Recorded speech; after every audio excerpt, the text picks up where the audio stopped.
Prezados alunos, nós vamos aprofundar um pouco a questão do planejamento para que depois vocês possam fazer uma das atividades da disciplina de gerência de projetos de software, que é o estudo de caso, que é fazer o planejamento de um projeto. Então, o que vocês vão colocar nesse planejamento, nesse projeto que nós vamos desenvolver? Na verdade, nós vamos fazer o projeto. Vamos supor que vocês decidem fazer um projeto sobre um determinado aplicativo. Vamos supor que é um aplicativo para caronas. Nós só vamos projetar, não é necessário implementar o aplicativo, testar e validar, mas a gente vai fazer todo o projeto. Quanto tempo seria necessário para implementar, para testar, para validar, que linguagem de programação vamos usar, que tipo de banco de dados, isso tudo vai ser previsto no projeto. Então nós vamos definir qual é o objetivo do projeto, o resultado ou produto final esperado, um aplicativo, um sistema de informações gerenciais, um ERP, um sistema baseado em inteligência artificial. Esse objetivo ele tem que ser claro, atingível, específico e mensurável. É uma sigla que se usa em inglês chamada Objetivos SMART. Então a gente tem que ter uma ideia de como é que eu consigo atingir essa proposta e mensurar a questão das métricas para que eu possa estabelecer quanto tempo eu preciso para desenvolver e o quanto vai custar. E aí a gente precisa definir, lembrando daquelas 3 variáveis que são as variáveis mais importantes de um projeto, que são interdependentes. O escopo, até onde vai o nosso projeto, o cronograma, que é o tempo que nós temos. Nesse caso, no estudo de caso, eu vou dar um tempo pré-determinado para vocês, né? Vocês vão saber qual é o tempo que vocês têm para colocar nesse cronograma e o quanto vai custar esse projeto. Próximo passo, a gente vai colocar as atividades. Nós vamos fazer a EAP, Estrutura Analítica de Projeto, e vamos fazer um diagrama de redes e também o diagrama de barra de atividades. Então, para vocês fazerem isso, a gente pode começar por um brainstorm, uma tempestade de ideias, né? Para que a equipe do projeto faça uma lista de atividades, quando eu tenho um projeto pequeno, ou partir para a estrutura analítica de projeto, a EAP, ou WBS em inglês, que nós já estudamos na outra aula, onde a gente vai ter uma lista maior de atividades e vai definir um organograma dessas atividades. No nosso estudo de caso, a gente vai fazer uma EAP. Então, a EAP desmembra o projeto em porções menores, e ela é como se fosse uma árvore hierárquica.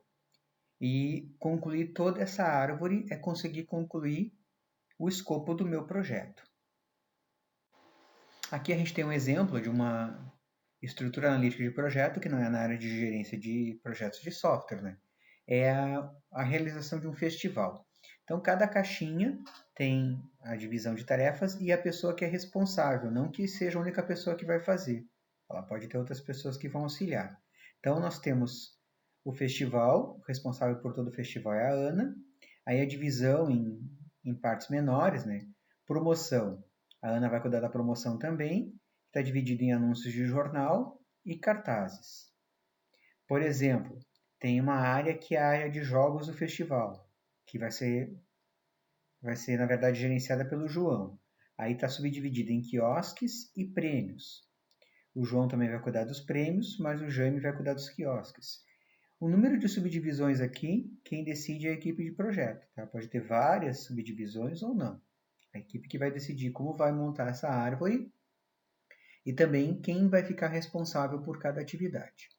Algumas atividades podem ser terceirizadas, por exemplo, aqui em serviços, ó, limpeza. A Adriana é a responsável, mas essa atividade aqui pode ser terceirizada para uma empresa externa, para um fornecedor externo.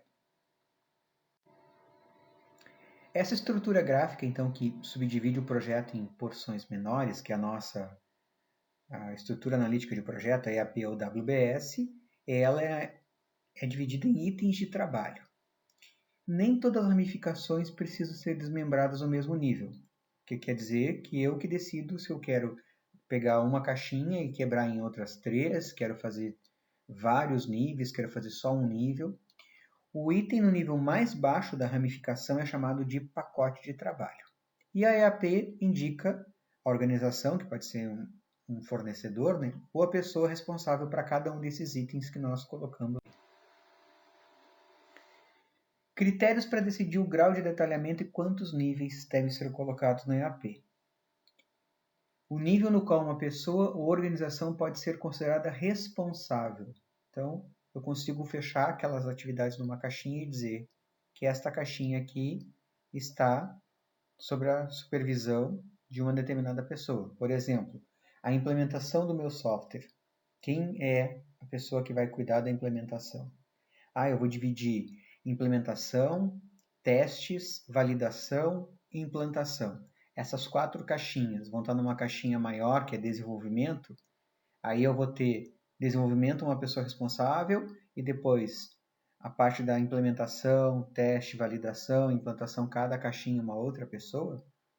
Ou o nível que o gerente de projetos deseja controlar o orçamento e monitorar. Lembre que o gerente de projetos ele tem que ficar supervisionando o que está sendo feito para verificar se está dentro do prazo, se não está extrapolando o custo, se o escopo está mantido, se não está se fazendo mais do que o escopo que estava previsto. Como não existe uma regra, porque cada equipe de projeto pode desenvolver a sua estrutura analítica de projeto, se eu pegar o mesmo projeto e der para 2 equipes, as EAPs podem ser diferentes. Não existe nenhum modelo obrigatório que tenha que ser seguido.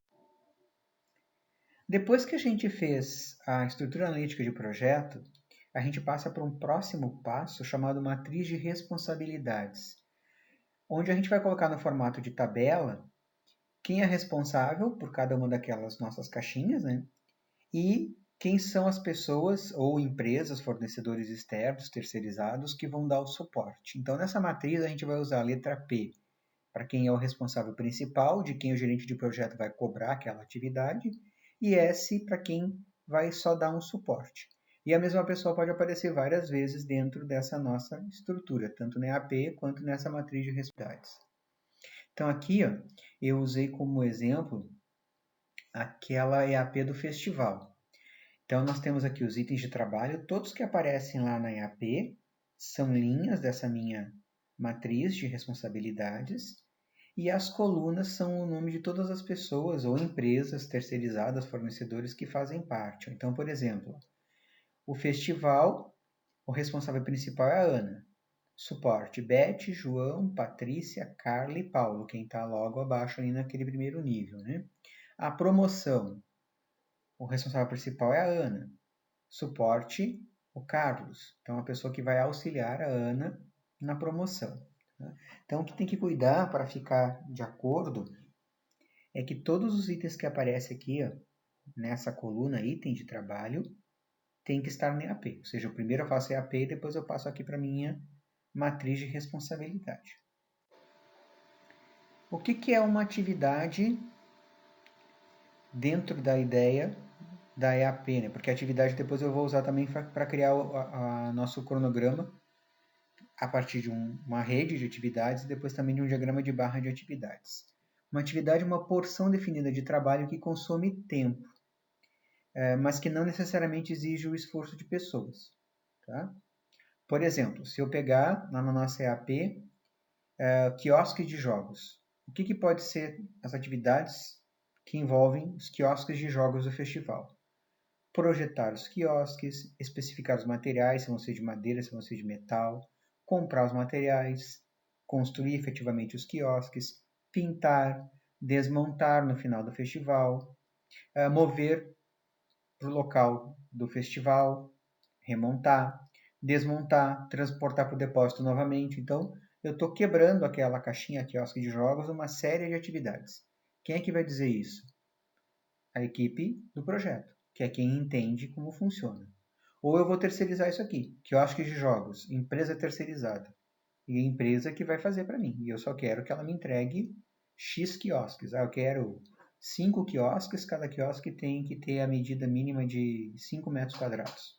E essa equipe terceirizada que vai desenvolver as atividades, eu não preciso me preocupar com. Quando todas as atividades detalhadas forem identificadas para cada um dos pacotes de trabalho, a próxima etapa é a gente fazer um diagrama de redes, que a gente estudou na semana passada. Agora a gente vai fazer um exemplo aqui e depois vamos detalhar esse diagrama para vocês poderem colocar no estudo de caso. Esse diagrama vai mostrar a sequência. Por exemplo, eu posso pintar o quiosque se ele não tiver montado? Depende, eu posso pintar as partes dele e depois montar. Ah, mas não tem sentido eu colocar desmontar o quiosque se ele ainda não foi montado. Então eu tenho que tomar cuidado nesse meu sequenciamento, né? É que nem um algoritmo. Entrada, processamento e saída.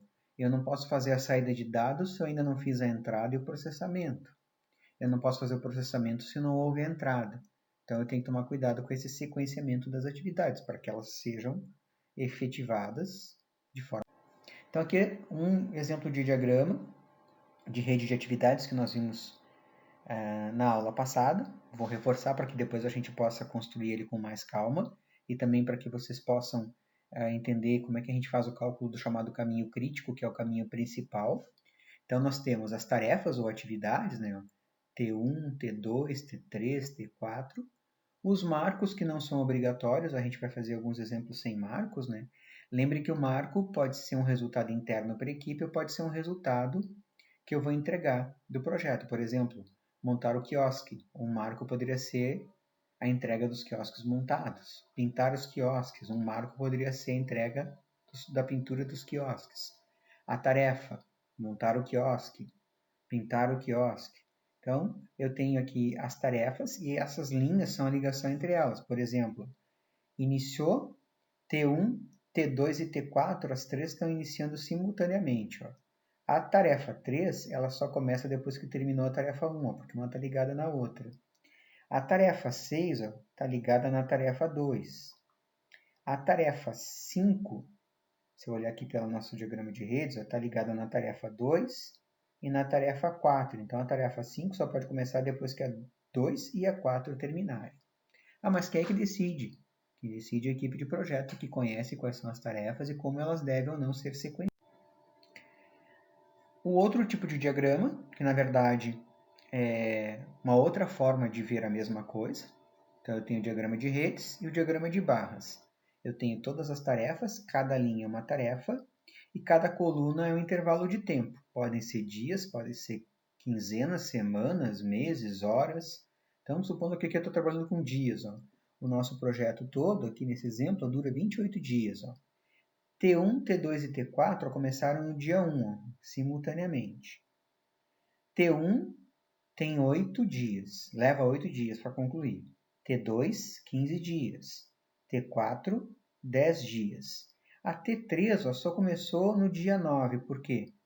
Porque ela depende da T1. Terminou a T1, foi até o dia 8, no dia 9 começa a T2. A T5 só começou no dia 16, porque ó, ela tinha que aguardar a tarefa 2 terminar, que terminou no dia 15. Então, eu vou sequenciando e eu também vejo uma outra forma de representar graficamente o meu cronograma que tem a ver com o tempo, a variável tempo. Vamos fazer uma ideia aqui de um exemplo de um sistema de informação que vocês vão usar no estudo de caso. Então, um contexto aqui. Eu tenho uma empresa que tem um grande número de representantes de venda que comercializa móveis de escritórios. Cada representante de vendas é responsável por um estado e cada um dos estados está compreendido numa das regiões. Região Sul, região Sudeste, região Centro-Oeste, região Norte. E para garantir que os gerentes consigam monitorar o número e quantidade de vendas de cada representante, estado e região, a empresa decidiu desenvolver um sistema de informação na web. Poderia ser um aplicativo mobile, aqui é um exemplo de um sistema na web, que vai rastrear preços, estoques e concorrentes. Então, a proposta é o quê? A gente vai criar uma estrutura analítica de projeto seguindo o ciclo de vida de desenvolvimento de software ou de sistemas. Vamos definir o problema, analisar os requisitos, fazer a concepção do sistema, a parte de projetos, né, modelagem do banco de dados, diagrama de classes, interfaces, desenvolver o sistema e implementação, testar e a parte da implantação. Alguns chamam de implementação, mas a implementação muitas vezes a gente usa também como sinônimo de desenvolvimento. Então, a implantação é colocar em funcionamento, auxiliar os usuários a utilizar o sistema, então o nome mais correto seria implantação. Então, aqui eu fiz um exemplo de AP, ó. Nós temos então o sistema como início aqui da minha árvore, aí definição do problema, análise, concepção, desenvolvimento testes e implantação. A definição do problema foi dividida em 3 pedaços: reunir dados, estudo de viabilidade e preparar um relatório para apresentar para o cliente. Né? A análise do sistema: entrevistar os usuários para fazer análise de requisitos, né? Estudar os sistemas existentes e definir quais são as solicitações dos usuários. Cada caixinha tem o nome de uma pessoa responsável. Tá? Isso é um exemplo. No estudo de caso que vocês vão fazer, vocês podem fazer mais caixinhas, menos caixinhas, sequenciar de forma diferente. Claro, eu não tenho como testar sem desenvolver primeiro. Não tenho como implantar sem desenvolver. Então, nem tudo vocês vão poder modificar. Então, uma bibliografia recomendada e o próximo vídeo eu vou mostrar como é que vocês vão sequenciar as atividades para poder fazer o diagrama de redes, o diagrama de barras de atividades e também para calcular o caminho principal ou o caminho crítico do projeto.